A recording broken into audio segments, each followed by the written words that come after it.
Your number one Christian hit station and the Strong Blue Line Ministries present Cop Talk. Welcome to the podcast where former San Antonio police officer, author, and pastor Tim Rupp takes you through real law enforcement scenarios and discusses excerpts from his books. This is Cop Talk at its best, and it starts now. Hello and welcome to Strong Blue Line's Cop Talk. I'm Tim Rupp in the Rev.FM studio in beautiful Idaho Falls. Here with me is the station manager, Mr. Gary Austin. Hello, Gary. Well, hello, Tim Rupp. How's it going? It's going well. It's going well. You know, just when you thought winter was over, we got a taste of it last week. I'm not gone yet. I'm still here. So always comes back with a vengeance. Yeah, we need the snowpack though. We do. We need the really snow do. in the mountains. So that's good to get some extra snow in the mountain. Anyways, Yep. Hey, we got a lot going today. I always say, "What's this?" We got a jam-packed show. We do. We got a lot. We got a lot of stuff going on. One thing I want to mention, Gary, we talked about this. Moose Ridge Coffee in the Snake River Landing is sponsoring a special Strong Blue Line Foundation fundraiser. That is awesome. And it's going to be in May. It's going to be the second week of May, which is Police Week, National Police Week. So we're going to be talking more about that. There's going to be specials on there. Yeah. It's going to be cool. It's going to go on all week, and Sherry and I will be there Friday and Saturday, last couple of days, to greet people and, my books, whatever you want to do. That's going to be cool. Another thing is coming up here at Water Springs in just a couple of weeks, March 16th and 17th. Pastor Ty's going to be gone. He's going to be out of town. And he asked me to step in and speak that weekend. Great. So I'm going to speak, but Sherry and I are also going to be presenting the Strong Blue Line Foundation. Oh, wonderful. That weekend. That'll be really good to hear. So that's a Strong Blue Line weekend or Right. whatever it is. Saturday and Sundays, we'll talk more about that as that's coming up. But that's coming up pretty quick. So some exciting things going on. There really is. Yeah, that's exciting. I like it.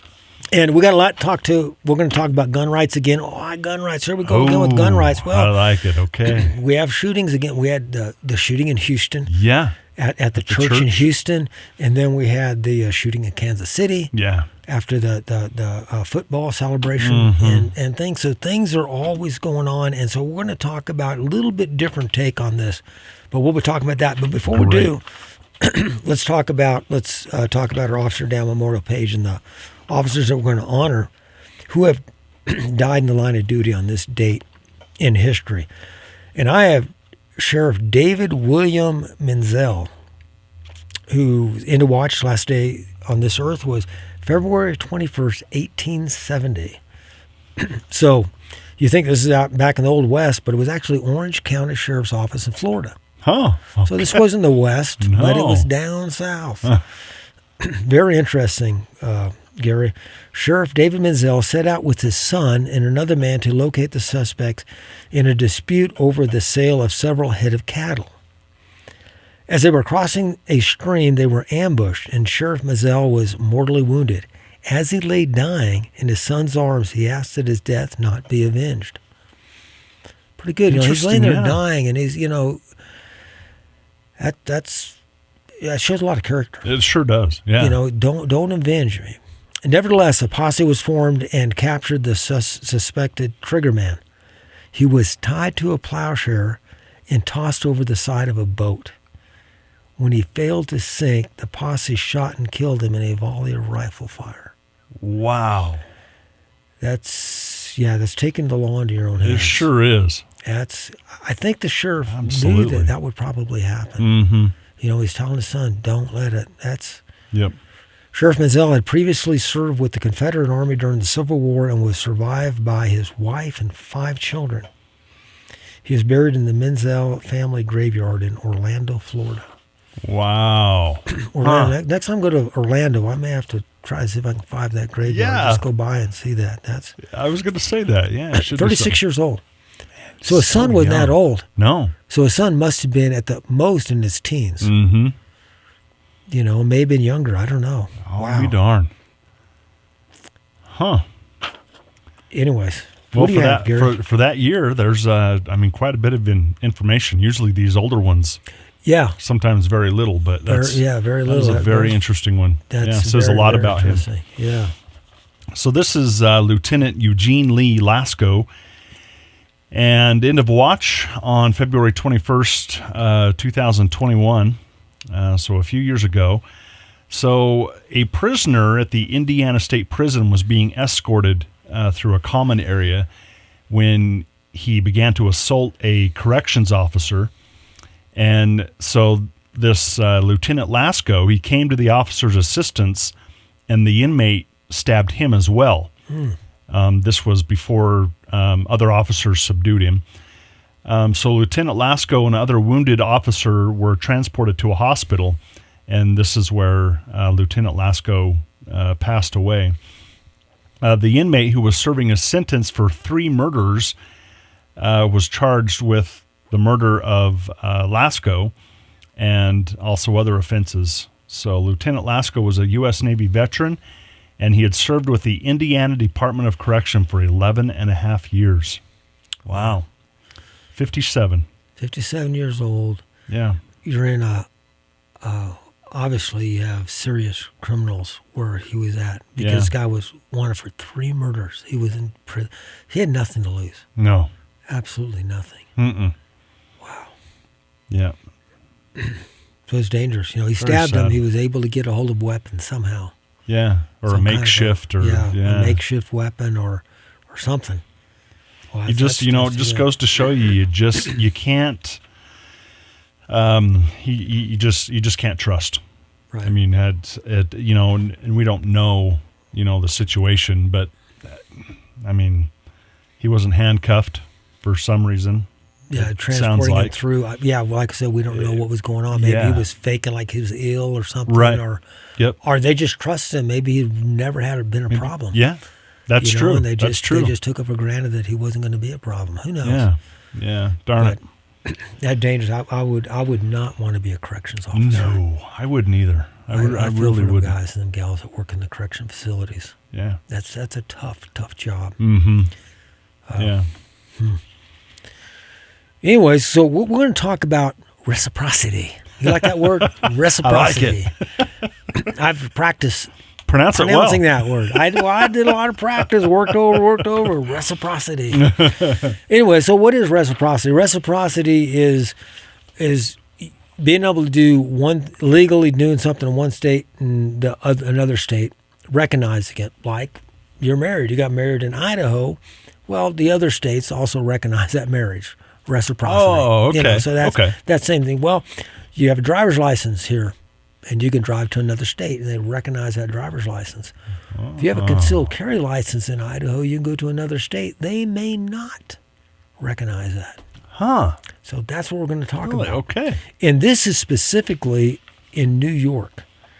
In this organization called Bearing Arms. This is dated February 7th, so just a couple weeks ago. Bearing Arms reports that New York continues to ignore the Supreme Court ruling in New York State Rifle and Pistol Association versus Bruin. That ruling affirmed the right of New Yorkers to carry a handgun in public without showing a special need to defend themselves, according to a Supreme Court blog. The court ruled 6-3 to strike down that law. So in New York, this was it, Gary. In New York, in order to get a concealed carry license, you had to prove that you had a special need to do so. Now in Idaho and in most states, I think just about every state, you just go down there and make application. As long as you pass all the stuff, you just make application and get your license. That's it. But in New York, you have to show there's a special need. I'll be darned. That is interesting. So that's one thing. And the Supreme Court ruled against it. You can't do that because that is a right, a constitutional right to keep and bear arms. Absolutely, yeah. That hasn't stopped New York from imposing draconian gun laws on out-of-state residents, refusing to recognize any other state's concealed carry laws. Moreover, the state makes it virtually impossible for non-residents of New York to apply or receive an out-of-state permit. Now you think, well, why would they, if you didn't live there, why would you want to get a permit? A lot of people work in New York, but don't live there. Mm-hmm. And so they just drive across the border and they work there and they want to get a permit and they can't do it. As Bearing Arms wrote, no other constitutionally protected right stops at the state line. However, according to the Neanderthals who run the New York, state of New York, your Second Amendment rights evaporate once you cross that line. Who wrote this? Pat Droney is who wrote this. I'm just reading what he wrote there. Right. I'm not saying I agree or disagree. I'm just reading what Pat Droney wrote, and he wrote for the Law Enforcement Today online magazine.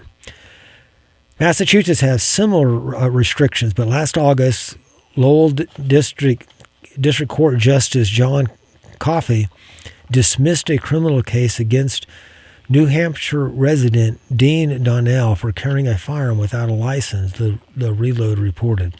As Coffey ruled, a citizen doesn't lose the rights simply by traveling into an adjoining state, whose statute mandates that residents of that state obtain a license before exercising their constitutional right.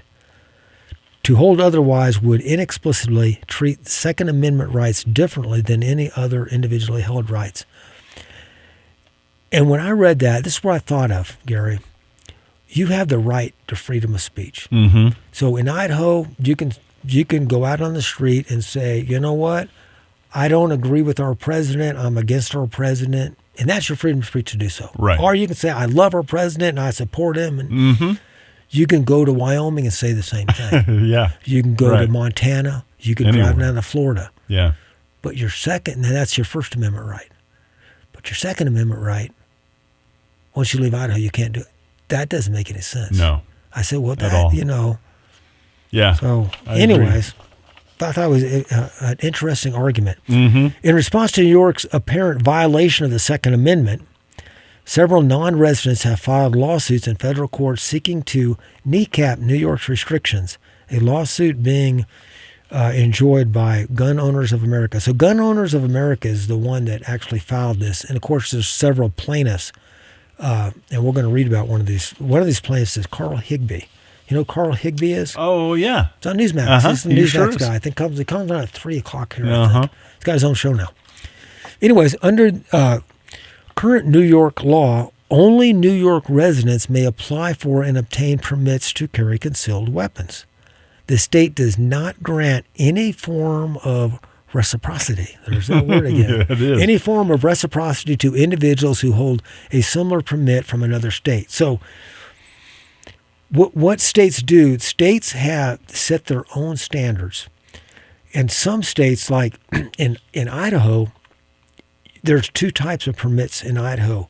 One is just your basic concealed carry permit. And all you have to be is 21 years old and not have, not be convicted of a felony or something like that, whatever it is. And you go down and you make application. They run a background check. They give you your license. That's it. No training, no nothing. Wow. That's it. You just, because also in Idaho, you can carry a gun. Mm-hmm. You don't have to have a permit. You can carry a gun concealed. Concealed, yeah. And you don't have to have a permit because it's a Second Amendment right to do so. Mm-hmm. And Idaho recognizes that. But Idaho also has what they call the enhanced concealed carry permit. In the enhanced concealed carry permit, other states will recognize that because there's 8 hours of training that come with it. Mm-hmm. So you have to go down, you have to pay for this training. You have training in law, you have training in firearm safety, and you go out to the range and do a little bit of shooting. Now, it's really just 8 hours just enough to get yourself in trouble. Yeah. but you do have some training. So that's good. That is good. A little bit of training. But New York doesn't recognize any of that. So some states will recognize Idaho's enhanced concealed carry. Higbee, it says, I skipped a paragraph. As a result, those who hold out-of-state driver's license may drive in New York, but exercising one's constitutional right to bear arms in New York is wholly inaccessible to 94% of Americans who are not state residents. New York is the only known state where non-residents are not allowed to exercise their Second Amendment rights to keep and bear arms. So that's it. New York's the only state. Carl Higbee, a host on Newsmax and a friend of Law Enforcement Today, has told us he's been attempting to get a New York permit for years. Now, let's learn a little bit about Higbee. He says this, quote, "For years I have sought a means to obtain a New York carry permit. As a former Navy SEAL and lawful gun owner of a neighboring state, the fact that there was no mechanism for me to legally exercise the same constitutional right 3 miles down the road is ridiculous," Higbee says. So he lives 3 miles from the state line, and he's trying to get permission. The guy's a former Navy SEAL. Yeah. He knows what he's doing. Meanwhile, Erich, is that how you pronounce it? Erich? I think so. Erich Pratt, Gun Owners of America's senior vice president, issued the following statement, quote, "The state of New York and its cadre of anti-gun politicians have done everything in their power to weaken and outright ban the Second Amendment within their borders. The Supreme Court has made it clear that the right to bear arms extends to the public square, and this right is for all Americans, not just those who are residents of individual states." Gun Owners of America's foundation, Sam Paduras, speaking on behalf of its board, said this, "This is the only example nationwide that we can find where there is an out-of-state resident is completely barred from exercising their right to keep and bear arms. And there's no doubt that anti-gun legislature in Albany purposely designed it this way. We've warned these politicians before, and we're going to do it again. Fall in line with the Second Amendment, or we will make you." Well, good for them organizations that are going to hold legislators in New York, hold their feet to the fire, and require them to recognize the Second Amendment right. Yeah, exactly. Especially after the Supreme Court ruled to strike down that law. Yeah, So the Supreme Court told them, you can't do this. You've got to allow people. You can set some parameters. The courts have allowed different states to do different things, but just to make the hoops you have to jump through so hard that you really can't attain them. Exactly. Or they're expensive. People go out and say you're being prejudiced against those who don't have the funds to do that. Because it costs money to go out and some of the times to get a license and things. Right. It costs money to get a driver's license.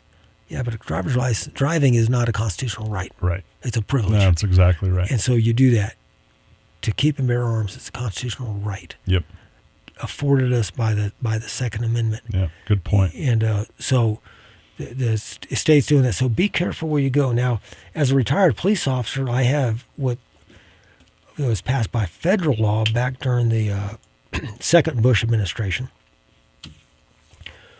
where if you're retired, if you have at least 15 years, I think it is, 15 continuous years as a law enforcement officer or in the military where you normally carry a gun, you think, well, don't everybody in the military carry guns? No, not everybody carry guns. Everybody, yeah. Some are combatants and some are non-combatants in the military. But if you carry a gun on a regular basis, then you can apply for a license that's covered by federal law. Now it's issued by the state, so I have to go to the sheriff, and each county is the one that issues that. So I have to go and get approved by the sheriff to do so, fill out some paperwork and everything, and it's annual. Every year I have to qualify and get that. But that allows me to carry a gun anywhere in the states. Oh, well, so I could go to different places. And so, anyways, that covers retired law enforcement and some retired military. So that's the federal law. So you mean that the states recognize that? Yeah, the states have to recognize that federal law. So all the states, they can do it themselves how they want to do it, but they just have to do it. And there's some restrictions that these are the guidelines you got to fall by. Oh, gotcha. So, anyways, that was something good that come out of the Bush administration. So another thing I'd like to talk about is this SWAT call in Florida. Another one out of Florida. Interesting. Yeah. Florida. So this was written February 6th, and this comes from Police One, but I think it comes out of the New York Daily News. They picked it up out of New York Daily News on the AP Wire. Fort Myers, Florida, a bank robber in Fort Myers, Florida, claiming to have a bomb, was taken out by a SWAT team member when he held a knife to a hostage's throat. Lee County Sheriff Carmine Marcino said at a Tuesday press conference that his officers responded with deadly force after an 11 a.m. robbery at the Bank of America in Bell Tower shops turned violent. It was a chaotic scene, Marcino said. We applied all technology, that's RoboDog, our SWAT team, electronic surveillance, and drones. So they had all this stuff going on. You know, with technology, they had this RoboDog. I saw a picture of it. It's like it's like this four-legged robot. Huh. And they can control it and it can walk up. Of course, if it goes into someplace where the bad guy's at, the worst the bad guy can do is shoot your $1 million dog or whatever it is. You're right. But at least it doesn't kill a person. Yeah. And so they can gather information and things like that. So that's pretty cool. The SWAT team was deployed. They had electronic surveillance. They had drones. They had all this stuff going on at this robbery where hostages were taken. The Lee County office was also assisted by the FBI, so the feds were in on it. According to Marcino, police tried to negotiate with the unidentified man who was holding two people hostage. When the suspect grabbed a woman and put a knife to her throat, law enforcement opened fire. That's exactly what we trained for, Marcino said. The suspect who presented deadly force is no longer with us. You know, he said this in straightforward language, but he spoke the truth. Yes, that's what I was going to say too. Yeah, he said, we tried everything. We had this RoboDog, we had the SWAT team, we had electronics, we had all this stuff going on. We negotiated him. We had him on the phone talking to him. But yet he chose to threaten one of the hostages with the knife, held her at knife point, put the knife up to her throat, and the sniper took him out. And when we read this, a lot of times people go, well, okay, no hostages were hurt. That's good. Well, the bad guy, well, couldn't they have done something else? What about the officer that took him out? Yeah. Think about him, what he's going through. Yeah. You know, he had to make that decision. He's pulling a trigger. If he gets off a little bit, he's going to take out a hostage. Yeah. He's going to kill an innocent person. But even, and it turned out good that only the bad guy was shot and killed. He still took a human's life. You know, and different people handle that differently. Right. You know, some officers handle it very well, emotionally and spiritually and everything. Others not as much. They have just, people are different. So we need to think about him and what he did, because he still faces an investigation. Sure. Unlike people think that some chief or somebody, give him the green light, take him out. That doesn't happen in law enforcement. In law enforcement, you're responsible. If you're the sniper, you are responsible. Your chief can't tell you, go ahead and take him out, and you shoot him and you blame the chief. Oh. I don't care if you've only been on a year and you're on the sniper team and the chief says, I want you to shoot him. I'm giving you an order to shoot him. That is on you. You are responsible to ensure. Now, you may get intelligence from other people. Right. And you may not know, they may say, hey, this is what's going on. He's got this, he's got this, he's got this. So based on this intelligence that you've gathered from credible sources, you can make a decision. And then it turns out that, he said we thought he had a bomb and he didn't, and so really you shot a guy that was unarmed and didn't have a bomb. Well, but you went on that information that you would gather from credible witnesses and stuff. So that would cover, your intent. So, but it's not as clear cut as people like to think it is a lot of times. There's a lot of things going on. The shooter who took down the suspect will be placed on administrative leave, and that's normal. While the situation is investigated. So he's put on administrative leave. He still gets paid. He goes home or whatever, and he's still paid. New York or NBC News in Florida reported the sniper was with the police department SWAT unit, which is normal. Marcino said officers resorted to lethal force out of the fear the hostage would be hurt or killed. Deputies blocked roadways around the southwest Florida bank while the situation was unfolding. No other injuries were reported. So that's good for this sheriff. I think you so know, too. he backed us. If it turned out that the officer was wrong in what he did and whatever, if it turned out, then he can the investigation will show that. But initially, from the information he gathered, the officers were exactly right in what they did. Mm-hmm. And he backed them up, and he was out in front backing up his officer and defending him. And that's a big difference. Yeah. Because that sniper, he's thinking about it. He knows that the sheriff says, hey, you did the right thing. Yep. You know, now, as far as the evidence shows to this point. So. Yeah. And I think, we've talked about this a while ago, but that trust between a sheriff, a chief, that trust that they have of their officers is very important. It is, especially when things like this happen, because they know it's like, well, I trust my officers to know that they're not going to be. And that's why it's so important for the chief to realize, or the sheriff, who are you hiring? Yeah. You're the ones that got to defend them. Mm-hmm. So you better hire top-notch people. Right. And you better provide them with top-notch training. Yes, training. And if then they go out and do knucklehead things, that's on them. Yeah. But if they're like, hey, I didn't know I wasn't trained properly. Mm-hmm. Okay, that may be on you. If they, in fact, were not trained properly, then it is on you. Yeah. So you have to keep thinking about that. So the sheriff, the top administrators have a lot going. And that's why they can't bow down to this. We're just going to hire them because of the color of their skin or because they're female or because, hey, hire quality people. Mm-hmm. When I call a police officer, I don't care if he's investigating a minor accident or responding to because there's somebody breaking into my home who's going to kill my family. I want somebody that's trained and knows how to do a job. Yeah. I don't care less what color they are. I don't care less they're male or female. Yes.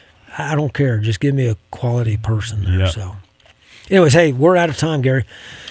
Thanks for listening in. If you have a topic or question you want addressed on Cop Talk, send us an email. You can email suggestions, questions, comments, or complaints to coptalk@therev.fm. That's coptalk@therev.fm. Thought from the good book today: if possible, so far as it depends on you, live peaceably with all. Thank you for joining us and help make the thin blue line a strong blue line. Cop Talk is brought to you by the Strong Blue Line Ministries. Visit thestrongblueline.org to learn how you can support them and this podcast. Questions and comments are always welcome by email to coptalk@therev.fm. Follow, listen, and leave a review of the podcast on Spotify, Apple Podcasts, Amazon Music, or Google Podcasts. Cop Talk is produced and edited by Gary Austin and a Rev FM production. Thank you for joining us on Cop Talk.